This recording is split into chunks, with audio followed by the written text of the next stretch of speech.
Bahujan Samaj party के राष्ट्रीय अध्यक्ष सुश्री मायावती जी पर लगाया बड़ा आरोप। बीजेपी की चापलूसी या भतीजे को गद्दी सौंपना। काइब 14 साल का लड़का अश्वमित गौतम। किसी का भी चमचा नहीं बनना है। पार्टी आपकी है, आवाज भी आपको उठानी है। 9 अक्टूबर को जो अंबेडकर पार्क में जो हुआ वो बाबा साहेब और कांशीराम जी की कल्पना से परे था। 1977 से 1984 तक का सफर याद करें। मिशन था दलित, पिछड़े, आदिवासी को मजबूत बनाना, न कि बीजेपी की चापलूसी या भतीजे को गद्दी सौंपना।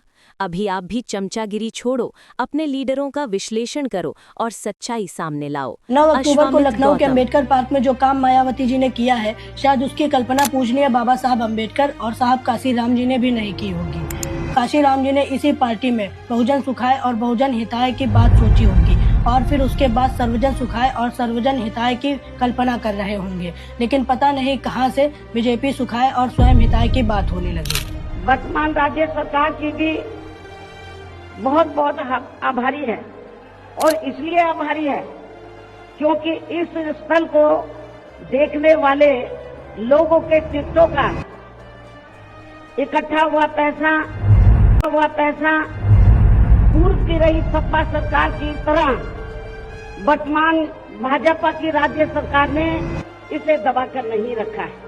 आप कल्पना कीजिए, जब 1977 को रात 9 बजे मायावती जी के पास काशीराम जी गए थे मायावती जी को मुख्यमंत्री बनाने के लिए, तब उन्होंने कभी भी अपने निजी रिश्तों या परिवारवाद की बात नहीं सोची थी। काशीराम जी के दिमाग में बस एक मिशन था कि कभी भी किसी भी दबे कुचले दलित, पिछड़े, आदिवासी पर अत्याचार न हो और कभी भी कोई दलित किसी का चमचा न बने। इसीलिए उन्होंने ये किताब लिखी, चमचा युग। इस किताब में उन्होंने जो लोग किसी की फालतू में चापलूसी करते हैं उन्हें चमचा, पिट्ठू, दलाल और औजार कहा था। और अभी अपने धन संपत्ति बचाने के लिए और अपने भतीजे को पद दिलवाने के लिए मायावती जी अपने फलते फूलते समाज को छोड़कर चमचागिरी करने के लिए तैयार है। जब 14 अप्रैल 1984 को काशीराम जी ने Republican party of India RPI से अलग होकर बीएसपी मतलब कि बहुजन समाज पार्टी बनाई थी, तब उन्होंने किसी हकदार को गद्दी देने पर विचार किया था, न कि स्वयं या किसी अपने के लिए गद्दी सुनिश्चित की थी। तो फिर क्यों आज मायावती जी परिवारवाद पर उतर आई हैं? काशीराम जी का एक सपना था कि कोई भी कहीं से भी, भले ही वो झोपड़ी में रह रहा हो, लेकिन वो राजा बनने का सपना देख सकता है। ये बात काशीराम जी ने आपके लिए कही थी। आप ये जो मेरी वीडियो देख रहे हो,